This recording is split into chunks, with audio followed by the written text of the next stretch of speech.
Olha só. Vai caber na sua casa? Acho que a minha casa não vai caber nela. Também é uma folha espetacular. Olha aqui, ó, do meu tamanho, tem 1,80. Uma vez perguntaram, acho que foi o Tom Jobim, qual que é a nota que ele gostava mais? Ele gosta da composição, ele gosta da música, né? Isso é bom. Então é isso que eu gosto dessa. Eu gosto da floresta, na verdade. Dessa sincronia, dessa simbiose entre os seres, né? É impossível passar por esse episódio sem se transformar ou se emocionar como eu me emocionei e me transformei.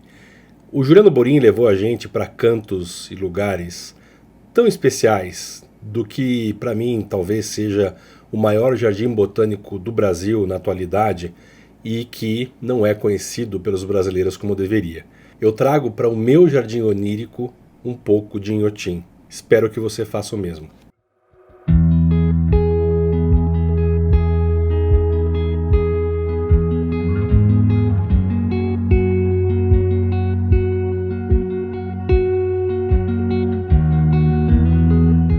Olá pessoal, tudo bem? Pelo resumo que vocês viram agora há pouco, vocês já sabem do que se trata esse episódio. Mas antes de começar ele em si, e esse é o último episódio de uma série, se você não viu os outros, os links estão aqui embaixo, mas você não precisa ver na sequência para entender esse. Então veja esse e depois veja os outros. Queria agradecer demais mesmo o Juliano Borin, que foi um lorde. Ele e o Edson Giacon estão ali, os mais fofos deste mundo botânico. Eu não tinha como não passar por esses episódios de uma maneira que não me transformasse, como foi esse quinto episódio também, que tá para vocês verem agora.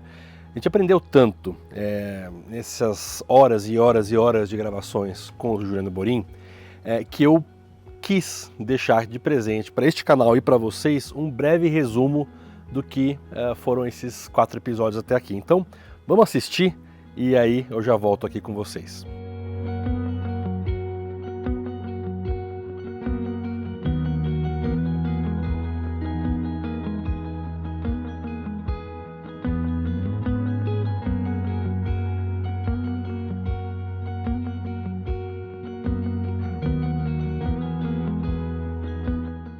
Ô Juliano, eu de verdade fiquei emocionado.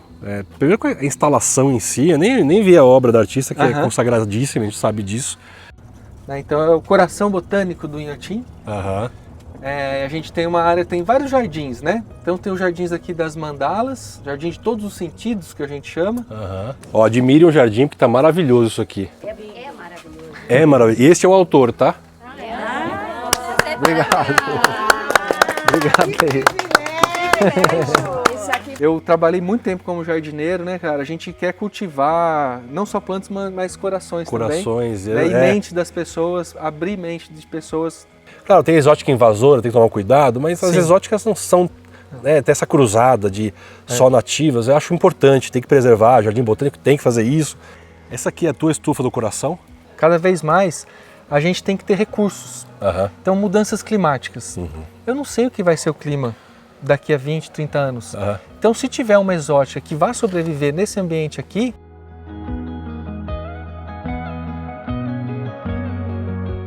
a corifa aqui embaixo e lá em cima é uma das duas. Nossa Senhora, que espetáculo! Planta tem tudo a ver com a cultura de um povo, com conhecimento, né, com um país. Tesoureiro. Não estou entendendo, você não está indo para lá, você está indo para lá. Isso. Aí, isso aqui que é o segredo do nosso vandário estar sempre florido. Que a gente vai ver na sequência daqui a pouco. A gente vai ver na sequência. Então lá embaixo, na área de visitação, eu tenho 300 plantas. Nossa, que lindo. Então dá para ver que funciona. Funciona.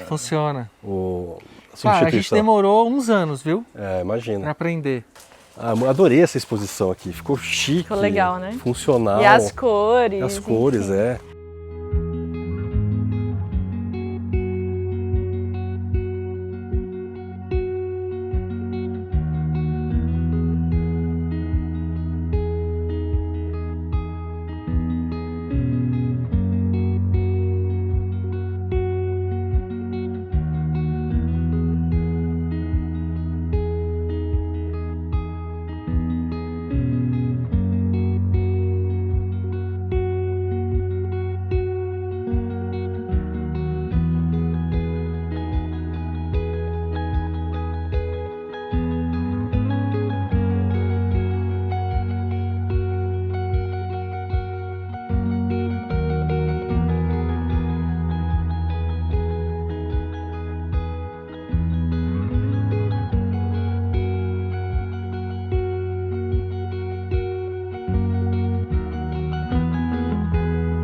eu e o Bono, a gente adorou esse resumo. Eu me emocionei de vê-lo, de revê-lo a hora que eu estava editando esse episódio. Então, espero que vocês tenham gostado também. O Juliano merece todas as palmas. A equipe do Inhotim, o Geraldo, grande jardineiro, paisagista também, que ajuda lá o Juliano há tantos anos.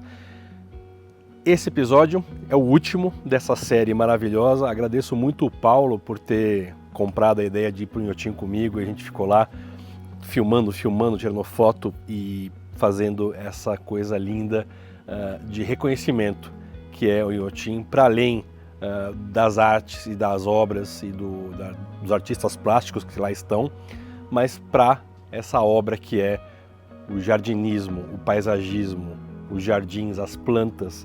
Planta é cultura, jardins são culturas, e a gente precisa elevar o Inhotim a uma categoria mundial pelo jardim botânico que é.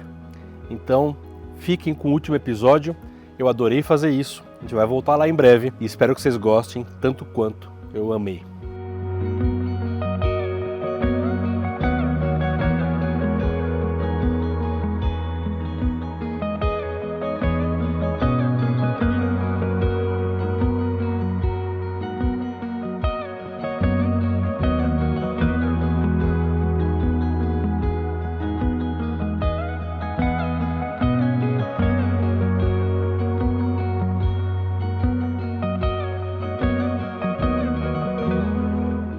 Essa aqui é a palmeira diamante.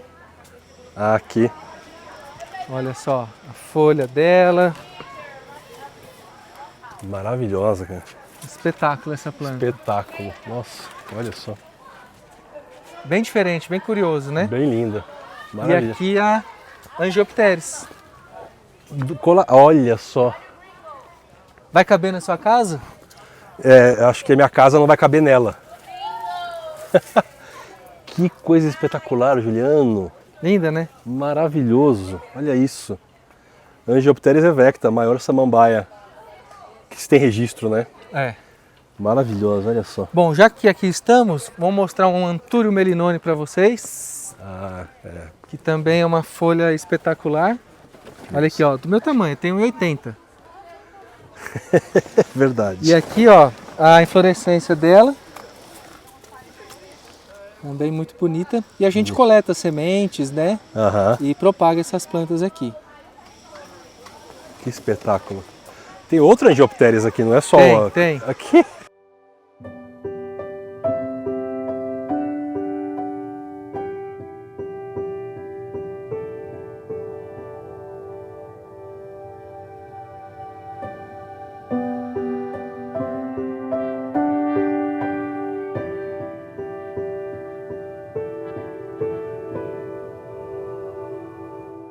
Tem mais uma planta que eu queria mostrar aqui. Vamos lá. Siga, meus bons. Muito bem. Gosto assim. Tá do outro lado. Juliano aqui. Não tem fim. Não. Inhotim não tem fim aqui. A Licoala, aqui que é uma das maiores que eu já vi aqui no Brasil. Nossa. Né, a Suawong Peltata. Caracoles. Aí o pessoal brinca que é Licoala de saia. Maravilhosa, cara. Caramba, É boa. Nossa senhora, que linda. Bonito, né, o conjunto?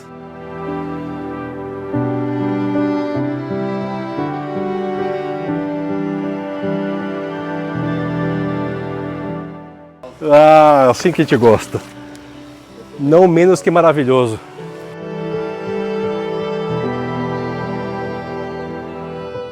E aí, Juliano, se você fosse morar numa ilha deserta ou fosse para Marte, quais plantas você levaria ou qual planta você começaria essa colonização?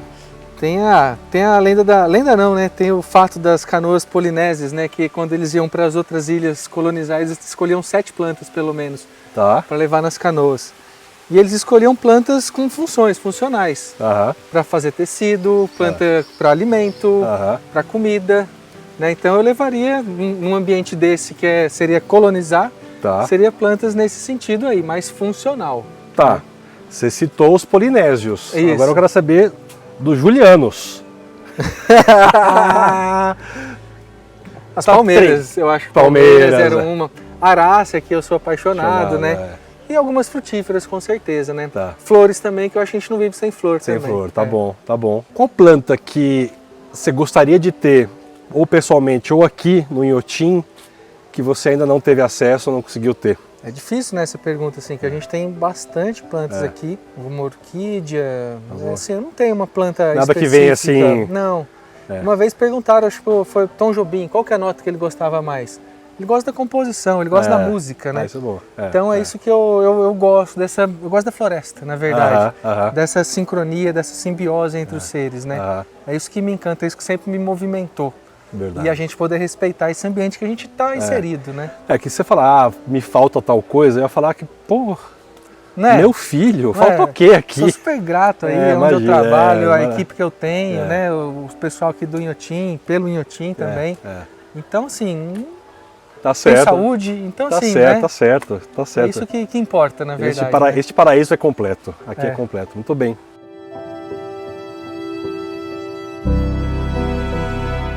Esse é um. Taxodium disticum.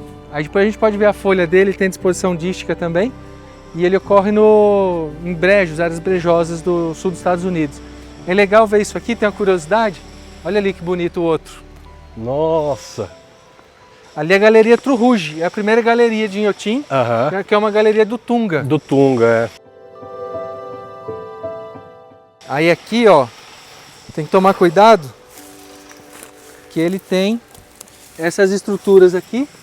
Olha só. Tá? Aqui é uma estrutura adaptada mesmo, né, para essa área alagada. Isso aqui é a flora da flor d'água e consegue fazer trocas de gases, né? E aqui dentro mora bactérias que conseguem tirar nitrogênio do ar.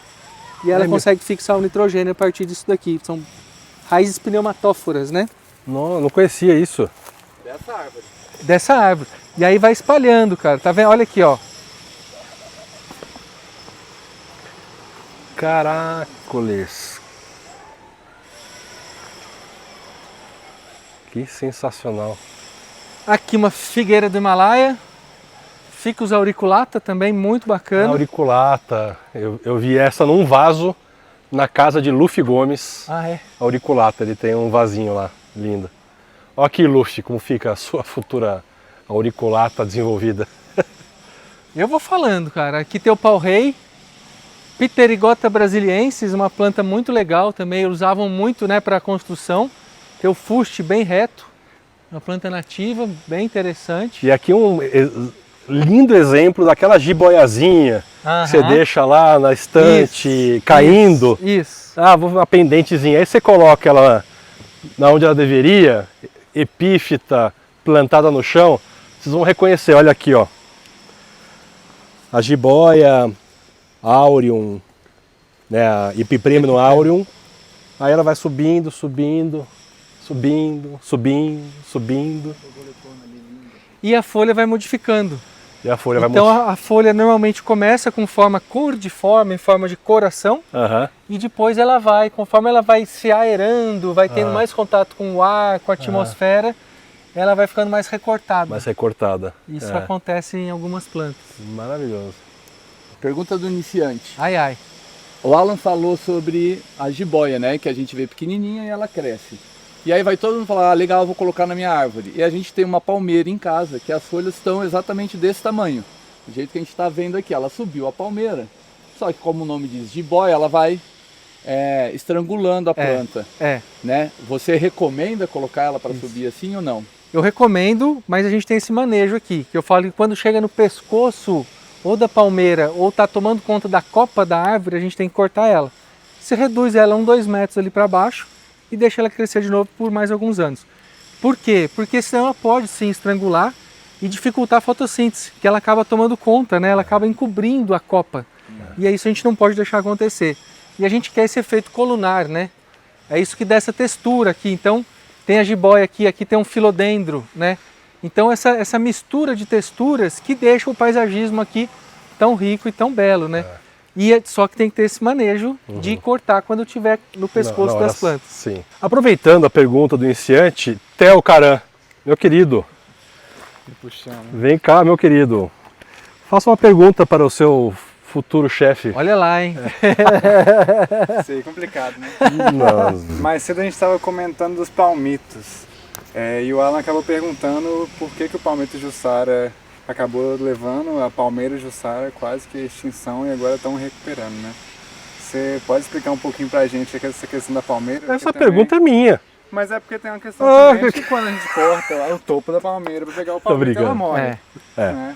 Então... Tá bom, tá. É que o Jussara, diferente do açaí, ele é palmeira singular, né? Ele é único, é um tronco único, é um estipe único, que é o nome correto. Então você cortou para tirar o palmito, você vai matar a planta. O açaí você já consegue manejar touceira. Então uma touceira, ele é de touceira, é cespitoso, de múltiplas brotações. E aí você pode cortar um a cada 2 anos e sempre vai estar nascendo broto novo. E o Jussara, como é muito delicioso, é uma iguaria mesmo, né? O palmito Jussara, Euterpe edulis, né? Tem esse nome de comestível, né? Em latim. Ele acabou sendo predado de maneira incorreta ou em muita quantidade e ele não conseguia se regenerar se restabelecer. Legal, boa pergunta. Obrigado. Obrigado. Muito bem. Bom, tem mais coisa para ver aqui, vamos seguindo.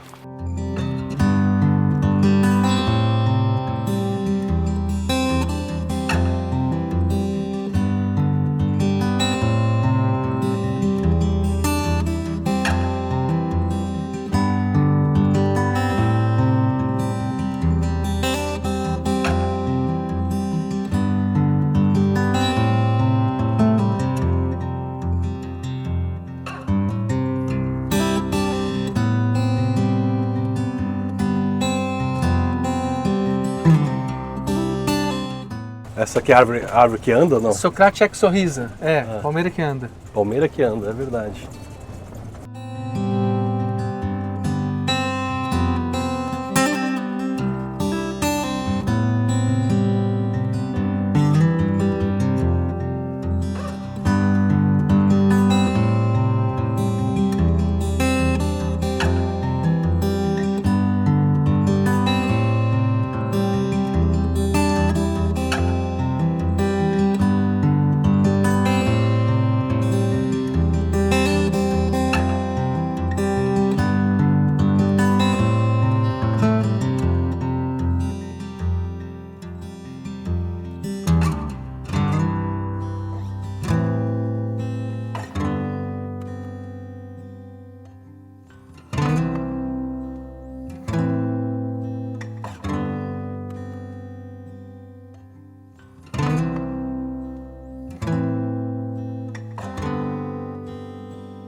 Pô, então você está contando aqui que é um espaço que vocês convidam para as pessoas ficarem com as patinhas no chão. Os pés descalços. Os pés descalços. Na verdade, sentir todos essa os natureza. gramados, todas as áreas de grama ou de jardim, você pode andar descalço, né? Para realmente a gente se conectar novamente com a natureza, aproveitar esses lugares encantadores, bonitos e bem cuidados, né? Então, eu acho que são oportunidades, né, que o Inhotim promove para as pessoas, né? Não tem nenhuma placa, não pise na grama. Não tem falando que também pise, mas assim, pode pisar. Pode, não, né? Aqui é gostoso, as pessoas deitam, às vezes estendem umas cangas, ficam na grama curtindo também, escutando os pássaros. Então é um lugar gostoso de usufruir a natureza. E sentir, de fato, né? Tem bastante tree hugger também, os abraçadores de árvores, né? Às vezes aparecem uns aqui. É legal, eu vou abraçar essa árvore aqui. Qual que é? Não sei Eritrina. Qual é. Eritrina. Vou abraçar a eritrina aqui. Muito obrigado, minha linda. E desculpe por nós, seres humanos idiotas. Ó. Olha. Qual que é aquela outra pergunta que você queria fazer pro Juliano Borim? Não, ao vivo, assim. Ao vivo. Assim, ó, do nada. Fisga a gente. Tem 3 segundos. 3. Nossa, calma. 2. Então quem é bom faz ao vivo. Eu te ajudei na edição essa, hein? Demais. Aqui, ó. Theo Caran faz a pergunta para o mestre Juliano Borim. Então, Juliano, a gente tinha comentado a questão do cingônio que a gente usa para forração, né? E é uma planta muito invasiva, muito agressiva, que às vezes acaba exigindo muita manutenção. Você comentou que poderia ser uma alternativa trocar para evitar tanta manutenção assim. Tem alguma planta em mente? Como é que é? No momento a gente está criando um protocolo de biossegurança aqui né, justamente para identificar essas plantas com potencial invasor, mas a gente ainda não tem uma planta tão eficiente na cobertura de solo quanto o cingônio. A gente está procurando, aceitamos sugestões, né?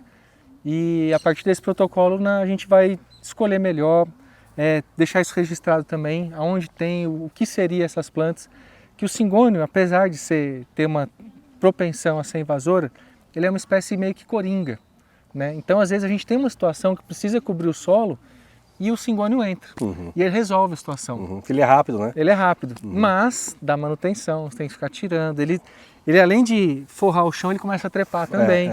E às vezes vai lá para cima da árvore, e aí a gente já não quer esse comportamento, né? Então assim, tudo tem que ser, são processos que eu falo, né? Como na natureza. E devagar a gente vai achar essa planta. Mas vocês estão procurando forrações que sejam híbridas, que tenham algum comportamento epífito ou hemipífito, ou é mais para forração mesmo? É mais para forração. Então, se você tiver uma sugestão aí, deixe nos comentários, porque... Eu tenho uma dúvida. Opa, agora veio, sério. Agora veio. O cingônio, ele é nativo não, né? Não é nativo. Você tem alguma preferência por plantas nativas ou não? Existe aí até, às vezes, uma guerra, né? A gente falou sobre isso, Falou antes? Falamos sobre isso, Então repetir? Não, pode falar, porque só para te dar o contexto, que o Theo não estava desde o começo com a gente aqui, mas a gente estava falando sobre as nativas e uma coisa que a gente aprendeu lá com o Marcel da Alamanda Paisagismo, ele citou o Dr. Hermes, que as nativas devem ser tratadas tal qual a gente trata os imigrantes.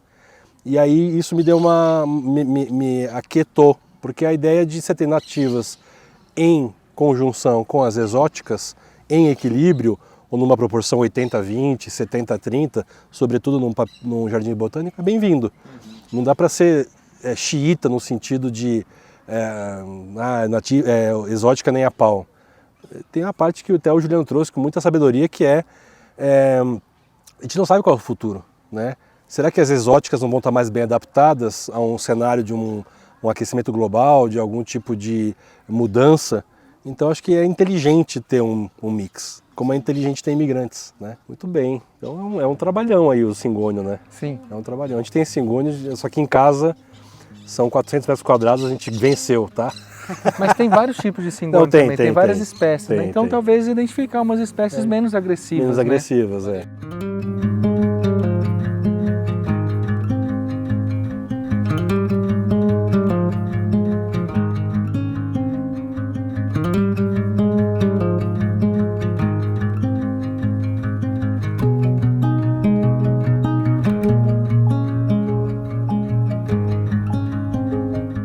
Bom, pessoal, episódios maravilhosos. Se você não viu todos, os links estão aqui embaixo.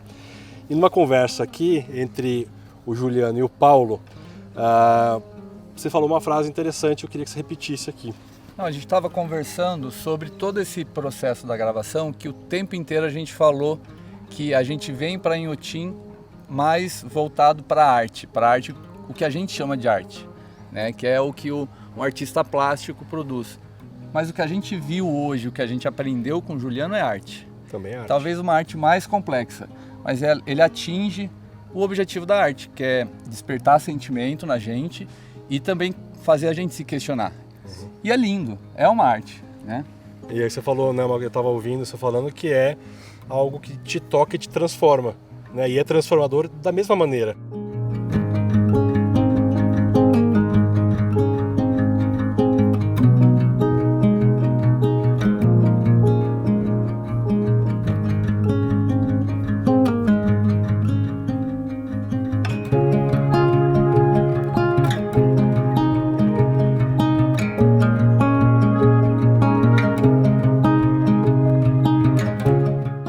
Que a gente está indo para outro eixo, né?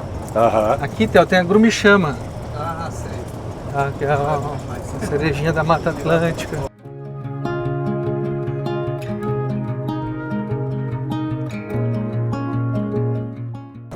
Aqui à direita é a Galeria Miguel Rio Branco. Parece a proa de um navio aqui. É mesmo? Olha, é mesmo. Eu lembro. Aqui tem a Chamberoma tem várias fotografias lá dentro, não é isso? E aqui as cariotas gigantes, ó, o tamanho da folha aqui em cima do lado esquerdo. Mas é rabo de peixe gigante. Rabo de peixe gigante.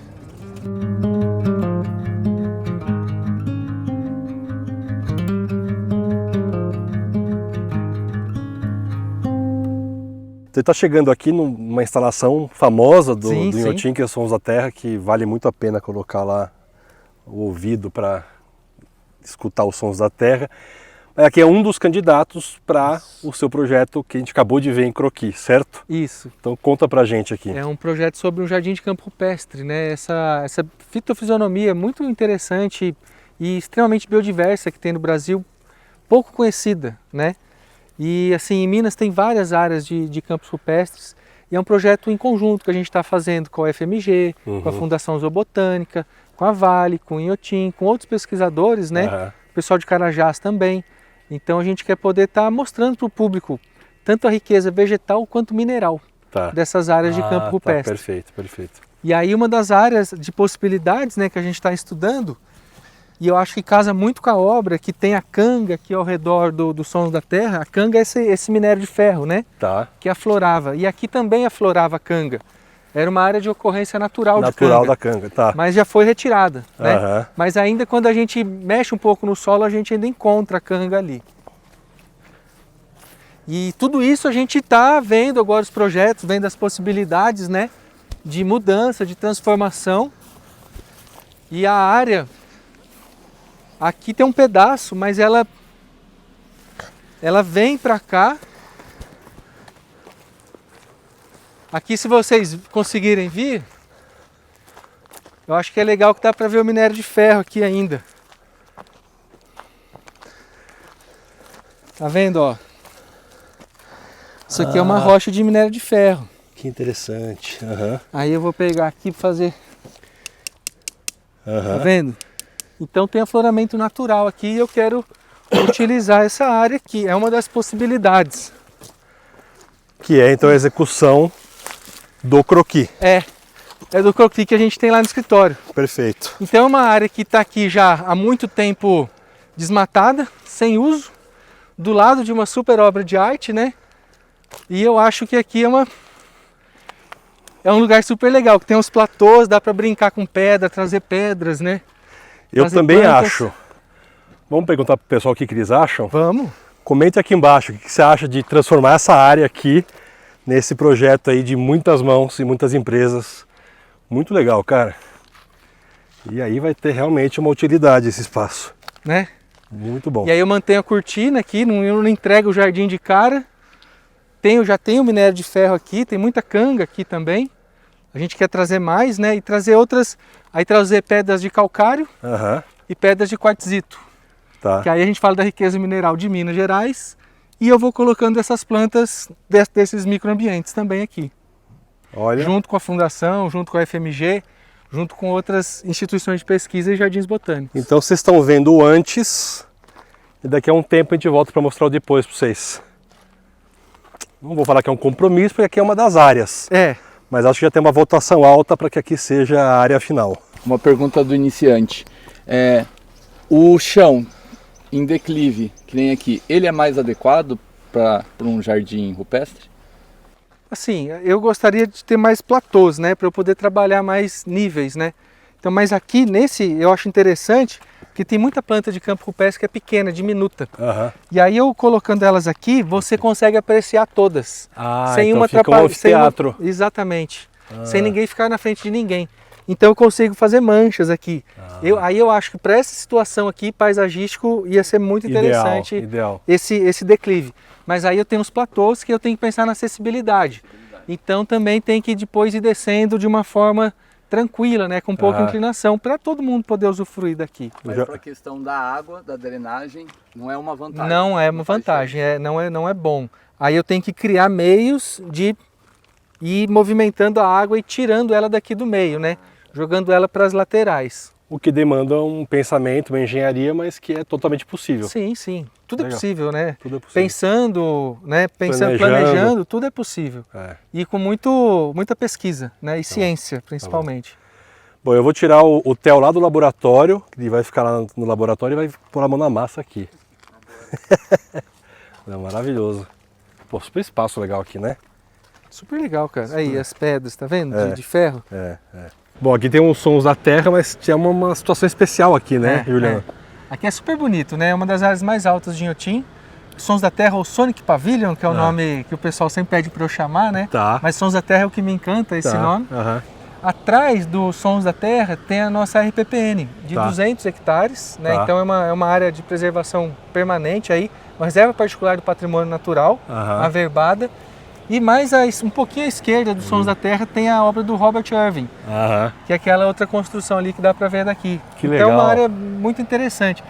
E do outro lado, ao fundo, a gente vê já Brumadinho, uma parte da cidade de Brumadinho. Tá. Legal, um espaço especial aqui Bem mesmo, privilegiado, né? Bem né? privilegiado. Legal, tudo bem. Bom, com esse pôr do sol se aproximando, um dia intenso aqui de aprendizados com o nosso querido Juliano Borim, curador botânico aqui do Inhotim, com Brumadinho à sua esquerda, à nossa direita, Sonic Pavilion aqui atrás e a obra de Irving ali. Nos despedimos de vocês com o coração cheio de alegria com este episódio que também chega ao fim. Juliano, de novo, muito obrigado, mais do que seu tempo, que é precioso, pelo seu conhecimento transmitido, porque é essa o grande motivo, o propósito desse canal, e perpetuar o que é legal, né? Então, tudo que a gente está vendo aqui no Inhotim, para além das obras, parabéns, Sonic Pavilion, mas por tudo que a natureza tem aqui, paisagismo, botânica, ciência, aprendizado e ensinamentos, né? Educação, e que o Inhotim seja reconhecido por essa potência conjugada. Sim. Né? E que é ainda uma obra em desenvolvimento e eterno desenvolvimento, muita coisa por vir, muita planta a ser plantada, muito paisagismo a ser feito e muitas obras que ainda virão. Então, o mundo precisa conhecer aqui, além dos brasileiros, conheça Inhotim, reserve aí no mínimo 2 dias, 3, 4 se você tiver como, porque aqui você passa tardes, dias completos de imersão. Então, meu caro, Valeu. parabéns, Obrigado. muito obrigado. Obrigado mesmo. Inscreva-se, comente e até a próxima. Tchau!